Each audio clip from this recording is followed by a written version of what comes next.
జై శ్రీరామ్. ఈరోజు భగవద్గీత సాంఖ్యయోగం 39వ అధ్యాయం.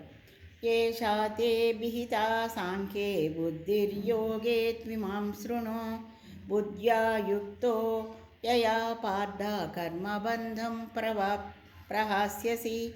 అర్జున, పరమార్థ తత్వజ్ఞానాన్ని సాంఖ్యం అంటారు. ఆ విషయాన్ని ఇంతవరకు నీకు చెప్పాను.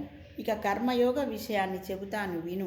ఈ యోగ శాస్త్ర జ్ఞానము చేత నువ్వు కర్మబంధం నుండి విడిపడతావు. జై శ్రీరామ్. మనకి నిన్నటితో మన కుంభమేళా స్నానాలు హడావిళ్ళు అయిపోయినాయి. వెళ్ళగలిగిన వాళ్ళు వెళ్ళి కుంభమేళా నీళ్లు తీసుకొచ్చారు. వెళ్ళలేని వాళ్ళం, మాలాంటి వాళ్ళం అవి చల్లుకొని తృప్తి పడ్డాము. ఇంట్లోనే ఆ నదుల సంగమాన్ని, ఆ అఘోర్యల స్వరూపాలని, నాగబాబాలని అందరినీ తలుచుకుని, గంగమ్మ తల్లిని తలుచుకుని ఆ శక్తిని అమ్మ మాకు కూడా ఇయ్యి, మాకు ఇలా స్నానం చేసే అవకాశాన్ని కల్పించు అని నమస్కారం చేసుకున్నాము. ఎంతోమంది విమర్శలు కూడా చేశారు ఈ కుంభమేళా దానికి. ఎక్కడెక్కడో విదేశాల నుండి కూడా ఇలా వచ్చి మన కుంభమేళాలో వాళ్ళు స్నానాలు చేసి వాళ్ళ ఫీలింగ్స్ని పంచుకున్నారు. కానీ కొంతమంది వితండవాదులు మాత్రం నిజంగా ఒక భయంకరమైన కొన్ని ఎక్కడైనా ఒక మంచి పని జరిగితే చెడు ఉంటుంది, ఆ చెడుని హైలైట్ చేసి మంచిగా వెళ్ళి స్నానాలు చేసే వాళ్ళని వెనక్కి లాగటం, అలాంటివన్నీ నచ్చదు. మనం మంచిగా అనిపించలేదు నాకు. మనం గంగా నదిలో చేపలు ఉంటాయి, ఎన్ని రకాల జలచరాలు ఉంటాయి, మనం వెళ్ళి స్నానం చేస్తాం. ఏ భావనతో మునిగితే ఆ భావనే మనకి వస్తుంది, పాజిటివ్ థింకింగ్. అక్కడ వాళ్ళు ఎంతంత శ్రమ పడ్డారో అది మనకి తెలుస్తోంది. కొంతమంది అవి ఫేక్ వీడియోలు అంటున్నారు. అది అవసరమా?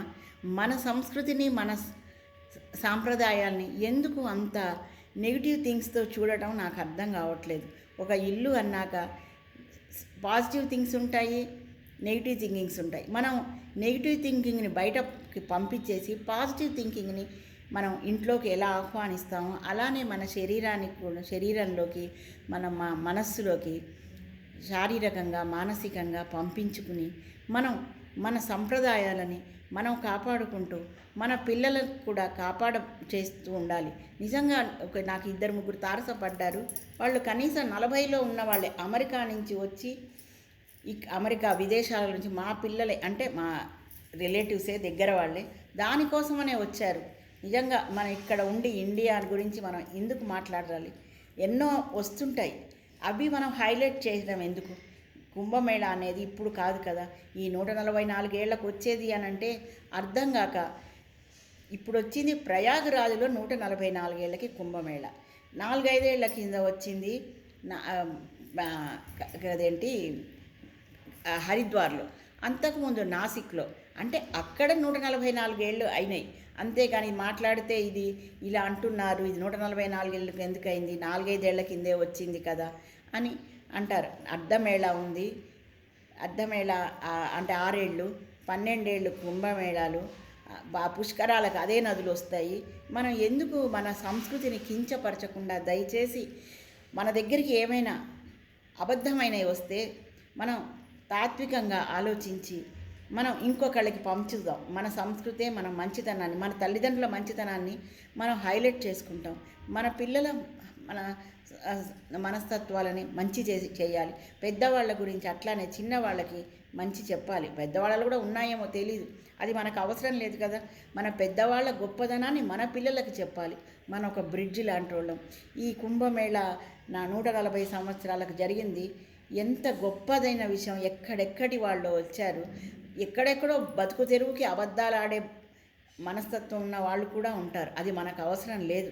మనం ఎలా వెళ్ళాము, ఒక గిన్నె, అదే పదార్థాన్ని, గిన్నెని శుభ్రంగా ఉంచుకుంటే అందులో ఉండిన పదార్థం శుభ్రంగా ఉంటుంది.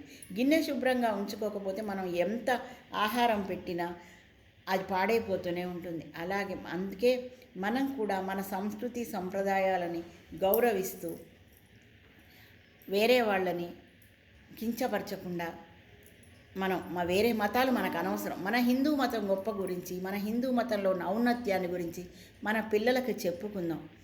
నచ్చితే షేర్ చేయండి, లైక్ చేయండి. నిజంగా నాకు ఈ కుంభమేళా గురించి రకరకాల వ్యాఖ్యానాలు చాలా చాలా బాధ అనిపించాయి. అది అయిపోయాకే నేను ఈ వీడియో చేస్తున్నాను.